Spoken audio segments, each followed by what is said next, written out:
5 साल बाद सृजन चंडीगढ़ लौटी थी। चमकती BMW कार चौराहे पर आकर रुकी। शहर की रोशनी उसके चेहरे पर झिलमिला रही थी। तभी सामने से एक फटे हाल आदमी आया, मैले कपड़ों में, आंखों में पागलपन, हाथ आगे बढ़ाकर बोला, कुछ दे दो। सृजन ने नजर उठाई तो उसका चेहरा सफेद पड़ गया, होंठ कांपे और उसके मुंह से बस एक ही शब्द निकला, मनदीप तुम।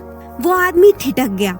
उसकी आंखों में जैसे एक पल के लिए होश लौटा, चेहरा पहचान में आया और फिर अचानक वह डर कर भाग गया। सृजन सन्न रह गई, हाथ स्टीयरिंग पर जमे रह गए। उसे यकीन ही नहीं हुआ कि जो आदमी अभी भागा वो उसका पति था। उसी ही पल सारी कहानी उसकी आंखों के सामने ताजा हो गई। 5 साल पहले की यादें, दर्द और पीड़ा सब एक झटके में उसके सामने थी। सृजन पंजाब की भटिंडा की रहने वाली थी। कुछ साल पहले उसके माता पिता इस दुनिया से चले गए थे। घर में अब सब कुछ था, पैसा, जमीन, शान, बस अपनापन नहीं था। माँ बाप के जाने के बाद रिश्तों की गर्माहट जैसे खत्म ही हो गई थी।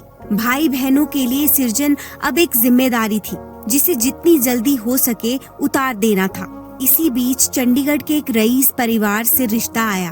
कहते थे कि लड़का अमीर है पर आदतें खराब है। सृजन के मन में डर था पर किसी ने उसकी बात नहीं सुनी। भाइयों ने कह दिया पैसे वाले घर में जाएगी तो सब ठीक हो जाएगा, और इस तरह बिना उसकी मर्जी, बिना उसके सपनों को समझे उसकी शादी तय कर दी गई। शादी के कुछ ही दिनों में सृजन को सच्चाई समझ आने लगी। मनदीप, जिससे उसने एक नए जीवन की उम्मीद की थी, दरअसल नशे का गुलाम था। वो दिन रात घर से गायब रहता और जब लौटता तो शराब और नशे की गंध से लथपथ बेसुध होकर कमरे में गिर जाता। सृजन ने पहले तो सब्र किया, सोचा शायद प्यार और देखभाल से सब ठीक हो जाएगा, पर हर दिन के साथ हालात और बिगड़ते गए। उसने सास ससुर से बात की। उसे उम्मीद थी कि शायद वे समझेंगे, लेकिन जवाब ने उसकी रूह तक हिला दी। हमने तो सोचा था तुम इसे संभाल लोगी, पर तुम तो निकम्मी निकली। उन शब्दों ने उसे भीतर तक तोड़ दिया। अब उसे समझ आने लगा था कि यहाँ कोई उसका नहीं है। शादी के 2 महीने बाद जब एक रात सृजन गहरी नींद में थी, उसी वक्त मनदीप चुपके से उसके सारे गहने और उसके भाइयों द्वारा दिया गया प्रॉपर्टी का हिस्सा, जो उसकी शादी के वक्त उसके नाम करवाया गया था, सब कुछ ले गया। सुबह जब सृजन की आंख खुली तो अलमारी खाली थी। दिल धड़कने लगा, हाथ कांपने लगे। जब उसने मनदीप से पूछा तो वो पहले तो झूठ बोलता रहा, फिर गुस्से में कबूल कर लिया कि उसने सब बेच दिया ड्रग्स के लिए। सृजन फूट फूट कर रो पड़ी। उसने अपने भाइयों को फोन किया। उम्मीद थी कि वो कुछ करेंगे, लेकिन जवाब ठंडा था। अब जैसा भी है वही तुम्हारा पति है, उसे छोड़ने की बात मत करना। वो टूट चुकी थी। उसने जब मनदीप से जवाब मांगा तो बदले में उसे एक जोरदार थप्पड़ मिला। उसे एक थप्पड़ ने उसके भीतर की आखिरी उम्मीद भी तोड़ दी। अब उसे समझ आने लगा था कि ये शादी उसके लिए नहीं बल्कि पैसे के लिए हुई थी। मनदीप और उसके घरवाले उस पर दहेज के लिए दबाव डालने लगे, लेकिन जल्द ही समझ गए कि अब सृजन के भाइयों से कुछ नहीं मिलेगा। और तब मनदीप की असली सोच सामने आई।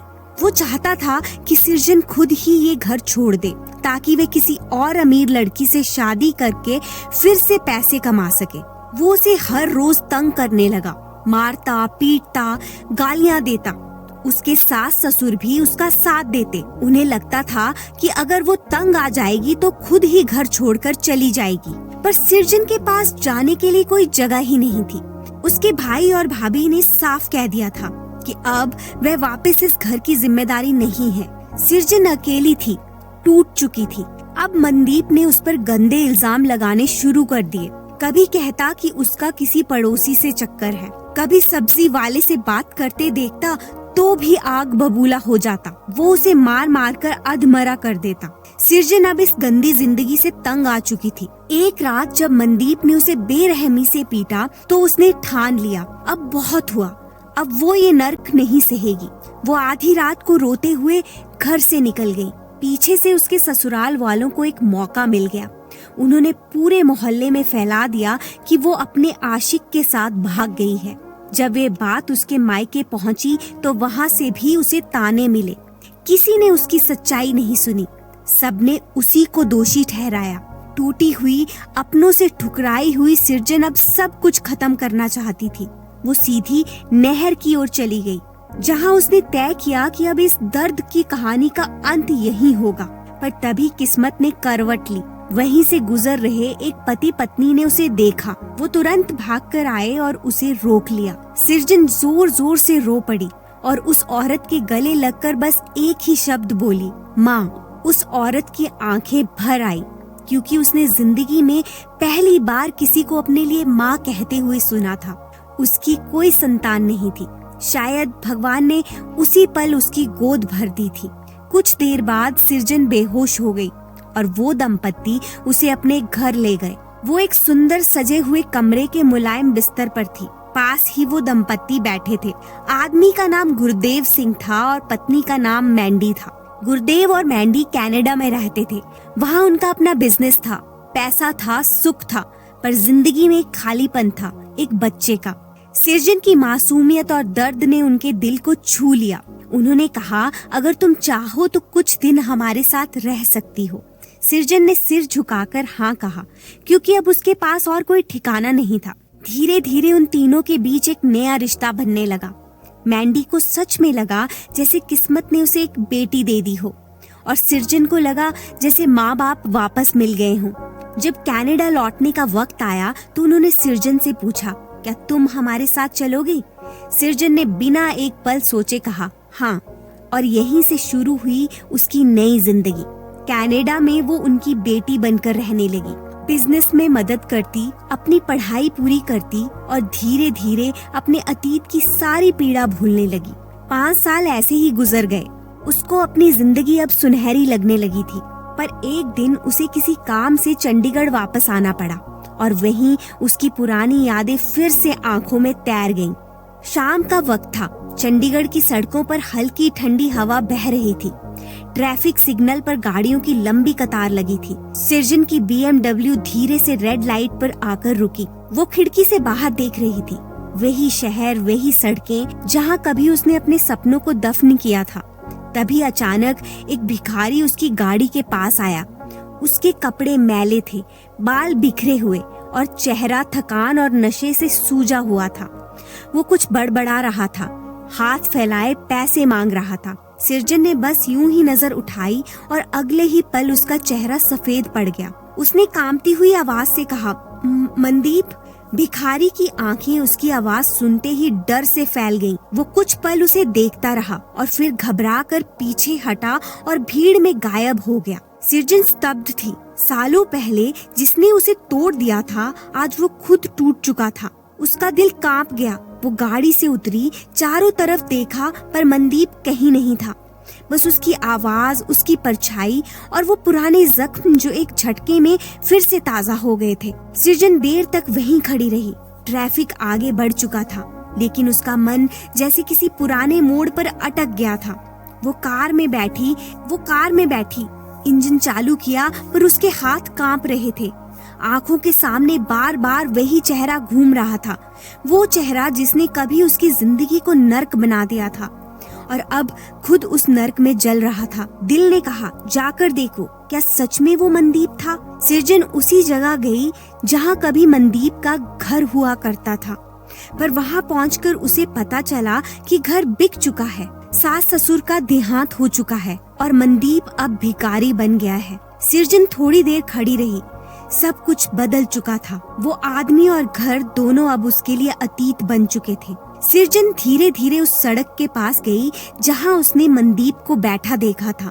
मनदीप वहीं था, कपड़े फटे हुए, बाल बिखरे हुए और आंखों में खालीपन। अब वो पहले जैसा मजबूत और अमीर नहीं था, बस एक टूटा हुआ इंसान जो अपने अतीत के बोझ तले दबा था। सृजन का दिल घबराया, पर उसमें अब डर या नफरत नहीं थी, बस एक अजीब सहानुभूति थी।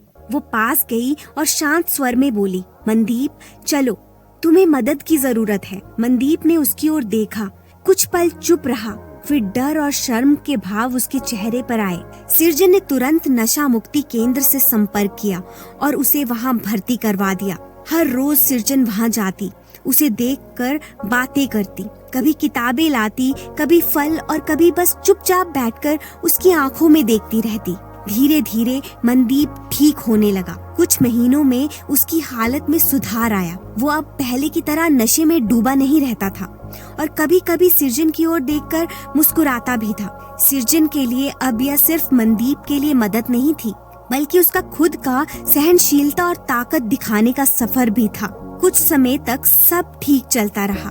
मनदीप धीरे धीरे सुधरने लगा, पर जिंदगी हमेशा वैसी नहीं होती जैसी हम चाहते हैं। एक दिन काम के कारण सृजन 2 दिन तक उससे नहीं मिल पाई। तीसरे दिन नशा मुक्ति केंद्र से फोन आया, मनदीप यहाँ नहीं है, वह भाग गया है। सृजन का दिल धक से रह गया। वो तुरंत पुलिस के साथ उसे ढूंढने निकली। सड़कों पर, मंदिरों के पास, हर कोने में तलाश किया, लेकिन कहीं कुछ पता नहीं चला। अगली सुबह पुलिस ने फोन किया। सड़क किनारे नहर के पास मनदीप की लाश मिली थी। नशे की ओवरडोज ने उसकी जिंदगी को हमेशा के लिए छीन लिया था। सृजन वहाँ खड़ी रही, आंखों में आंसू थे, पर उसका मन शांत था। उसने उसके माथे पर हाथ रखा और धीरे से कहा, काश तुमने जिंदगी को एक और मौका दिया होता जैसे मैंने दिया। उस रात बारिश की बूंदें उसके आंसुओं से मिलकर बह रही थी। सृजन ने महसूस किया, कुछ लोग जिंदगी में हमें तोड़ने आते हैं ताकि हम अपने भीतर की ताकत को पहचान सकें। वो वहीं खड़ी रही, फिर धीरे धीरे कार में बैठी। खिड़की से बाहर देखते हुए उसने कहा, माफ करना किसी पर एहसान नहीं, बल्कि अपने आप को आजाद करना है। और उस दिन से सृजन की जिंदगी ने एक नया मोड़ लिया। अब वो डरती नहीं थी, नफरत भी नहीं करती थी, सिर्फ अपने लिए जीना चाहती थी। दोस्तों, आपको ये कहानी कैसी लगी? अगर आपको ये कहानी अच्छी लगी हो तो कमेंट बॉक्स में लिखकर जरूर बताइएगा और लाइक, शेयर, सब्सक्राइब जरूर कीजिएगा।